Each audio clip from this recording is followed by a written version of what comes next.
Food safety culture atau budaya keamanan pangan. Apa sih food safety culture? Dan kenapa kemudian food safety culture ini menjadi bagian penting dan dipersyaratkan di berbagai standar keamanan pangan yang direkognisi oleh dunia. Seperti kita ketahui dalam Global Standard for Food Safety yang dipublish oleh BRC, salah satu pasal di pasal 1.2 mempersyaratkan tentang food safety culture. Begitupun pula dalam persyaratan FSSC, Food Safety System Certification, food safety culture ini dipersyaratkan dalam annex atau dalam additional requirement of FSSC. Kita akan bahas apa, kenapa, dan bagaimana kemudian food safety culture ini dapat diimplementasikan dalam food industries. Bersama saya, Samsul Arifin.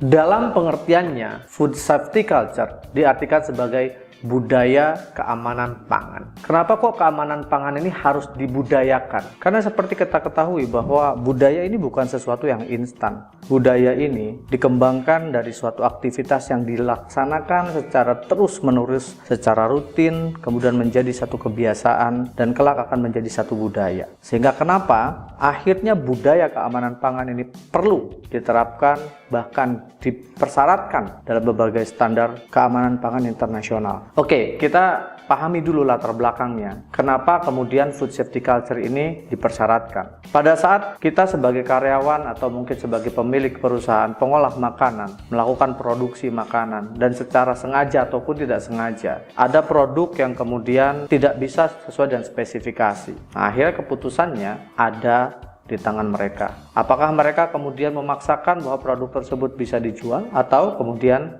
harus dibuang karena tidak sesuai dengan kualitas, bahkan bisa jadi menyalahi resiko keamanan pangan. Nah, dalam kasus ini, jika satu organisasi tidak memiliki budaya, tidak memiliki concern, tidak memiliki komitmen terhadap keamanan pangan, bisa jadi produk tersebut kemudian dimasukkan ke dalam produk yang baik dan dijual bersama-sama dengan produk yang lainnya tanpa konsumen tahu bahwa di dalam produk tersebut bisa saja ada produk-produk yang tidak aman, karena mereka bilang ya who knows. Nah, itulah kemudian kenapa konsep budaya harus kemudian menjadi salah satu parameter, harus menjadi salah satu poin penting yang harus dikembangkan. Ketika kondisi tersebut terjadi, contoh tersebut terjadi di satu organisasi atau di satu perusahaan pengolah makanan yang mereka memiliki komitmen kuat untuk hanya memproduksi makanan yang baik, hanya memproduksi makanan yang aman untuk dikonsumsi, tentu saja hal itu tidak akan terjadi.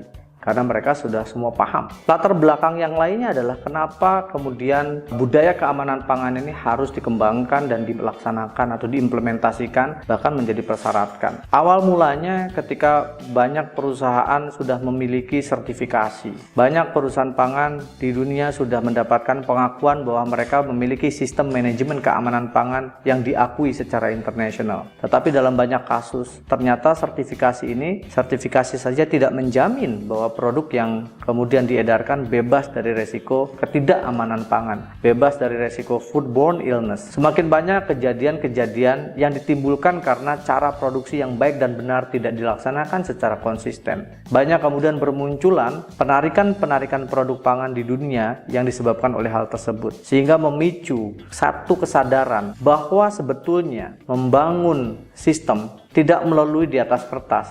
Membangun sistem tidak melalui berdasarkan fasilitas yang baik, tata kelola yang baik, tetapi juga membangun mindset, membangun budaya jauh lebih penting dibandingkan hanya sekedar dua hal tersebut. Maka kemudian persyaratan bagaimana perusahaan membudayakan satu aspek atau nilai-nilai yang dimiliki oleh setiap karyawan, oleh setiap pemilik perusahaan, oleh senior manajemen yang terlibat langsung dalam industri pengolahan makanan atau minuman, memiliki kewajiban untuk mengembangkan satu aspek yang disebut dengan food safety culture. Nah, tentu saja hal ini harus ada pendekatan, harus ada mekanisme, harus ada cara yang harus dilakukan. Yang endingnya bahwa perusahaan memiliki satu tatanan yang baik, memiliki satu mindset, pola pikir, bahkan awareness memproduksi makanan yang baik, memproduksi makanan yang sehat, terus-menerus menjadi satu hal yang mendasar, terus-menerus dilaksanakan menjadi satu hal yang kontinu. Sehingga ketika mindset sudah ditetapkan, ketika kemudian pola pikir, ketika kemudian aktivitas harian sudah mencerminkan bahwa mereka ada atau tidak ada pengawasan, ada atau tidak ada supervisor, ada atau tidak ada pengendali mutu atau quality control, tetap bisa atau tetap memastikan produk yang dihasilkan aman untuk dikonsumsi. Dalam definisi yang ditetapkan bahwa budaya keamanan pangan ini adalah nilai, satu sikap atau praktik yang berlaku terkait dengan keamanan pangan yang diajarkan secara langsung, yang terus-menerus dikampanyekan, yang terus-menerus dibahas, yang terus-menerus kemudian didiskusikan, yang terus-menerus diinformasikan kepada seluruh pihak yang terlibat di dalamnya. Sehingga suatu saat dari suatu kebiasaan ketika dilaksanakan dalam jangka waktu yang cukup akan membentuk suatu budaya. Dan ketika budaya sudah terbentuk, maka tidak ada lagi hal yang menjadi kekhawatiran karena setiap karyawan yang terlibat dalam pekerjaan, mereka sudah memiliki mindset dan mereka sudah memiliki mental dan mereka sudah memiliki budaya bahwa mereka hanya memproduksi dan hanya mengedarkan atau menjual produk-produk yang aman,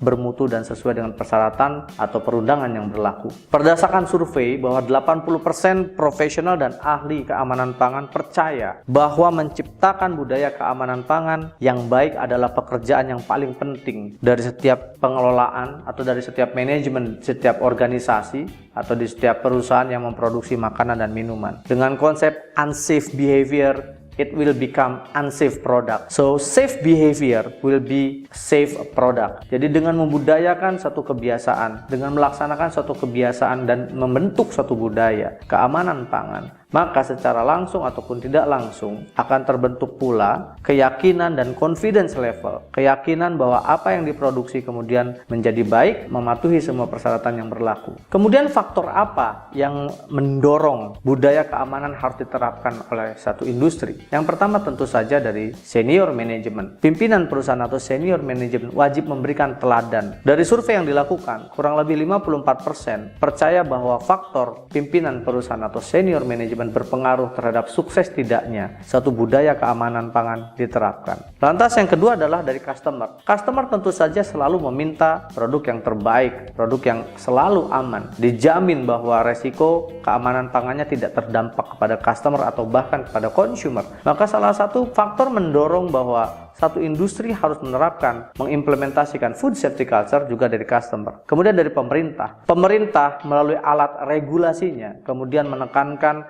bahwa harus mengikuti semua persyaratan dan perundangan yang berlaku. Sehingga mau tidak mau, suka tidak suka, secara konsisten menekan perusahaan tersebut harus memiliki kepatuhan yang terus-menerus dijaga. Dan ketika kepatuhan ini dilaksanakan terus-menerus menjadi suatu kebiasaan, itu pun akan bisa menjadi budaya. Dan tentu saja staf yang ada di dalamnya, dari mulai staf terbawah sampai middle management ataupun senior management juga terlibat untuk mendorong bahwa pelaksanaan budaya keamanan pangan ini bisa dieksekusi secara baik dan konsisten. Lantas bagaimana kemudian budaya keamanan pangan ini perlu kita kembangkan dalam satu perusahaan? Tentu saja pastikan dulu bahwa perusahaan paham bahwa budaya ini membentuk karakter, dan pembentukan karakter tidak dalam waktu yang singkat, sehingga perlu action plan atau rencana tindakan baik jangka pendek, jangka menengah maupun jangka panjang. Tetapi perlu diingat bahwa penekanan terhadap target ini juga disesuaikan dengan apa yang menjadi target suatu perusahaan. Mau berapa lama perusahaan kemudian mengimplementasikan ini sehingga suatu saat perusahaan bisa mendapatkan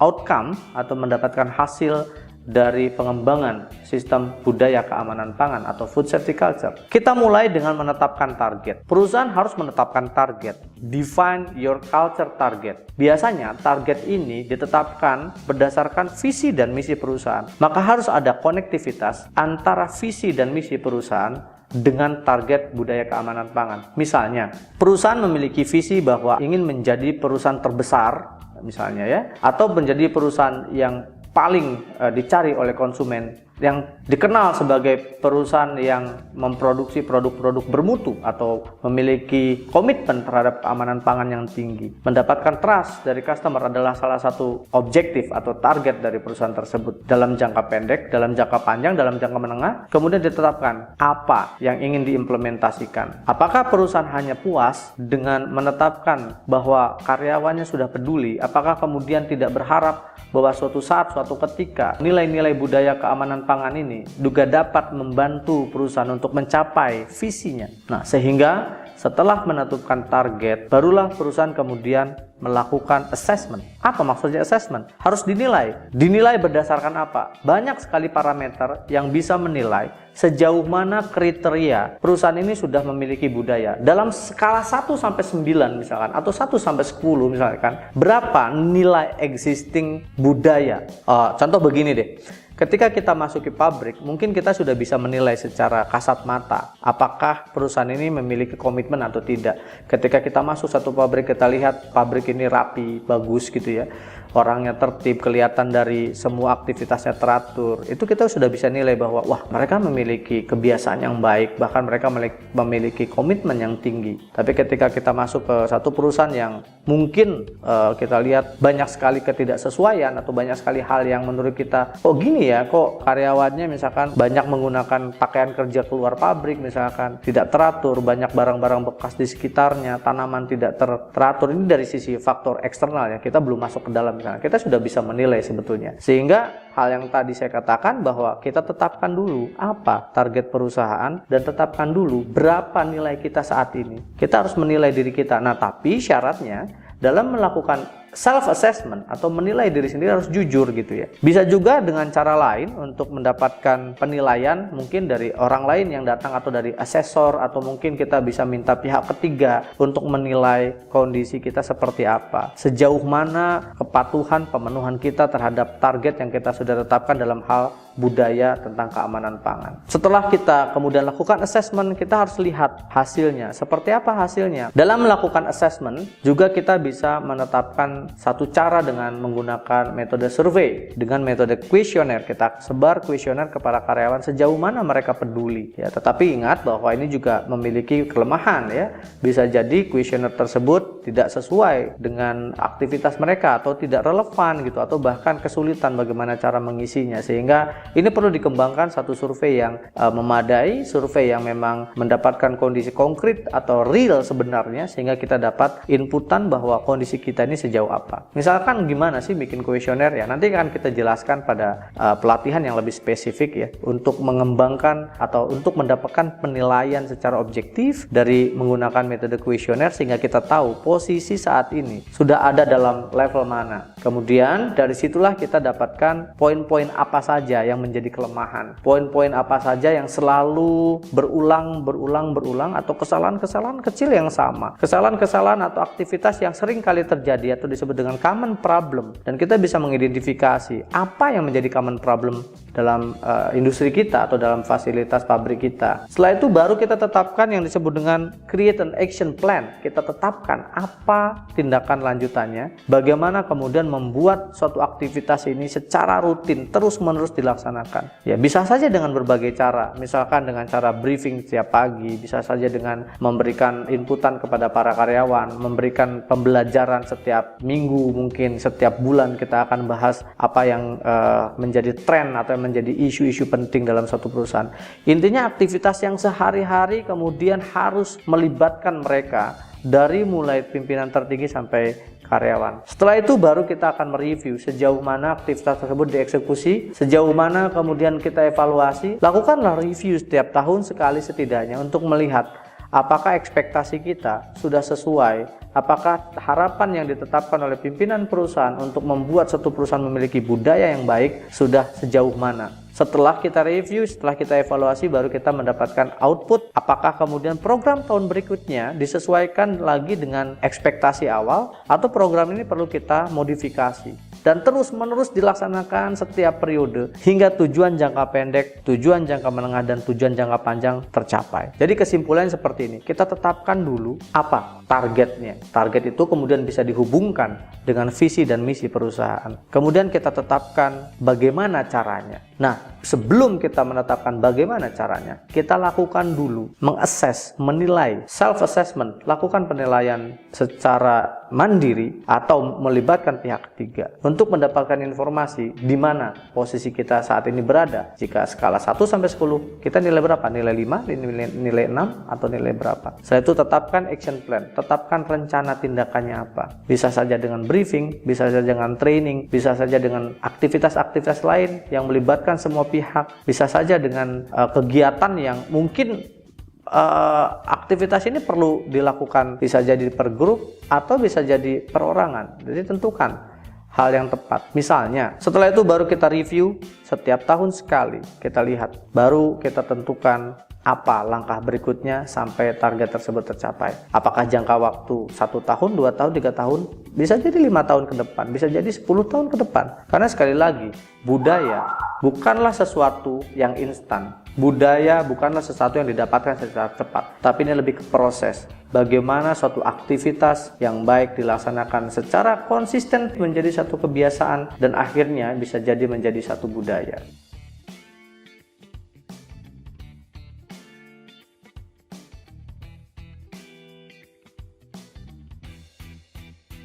Kawan GRI, pastikan ikuti terus Instagram kami, Facebook kami, YouTube kami. Dapatkan informasi-informasi yang penting dan mudah-mudahan bisa bermanfaat bagi kawan GRI. Bersama saya, Samsul Arifin.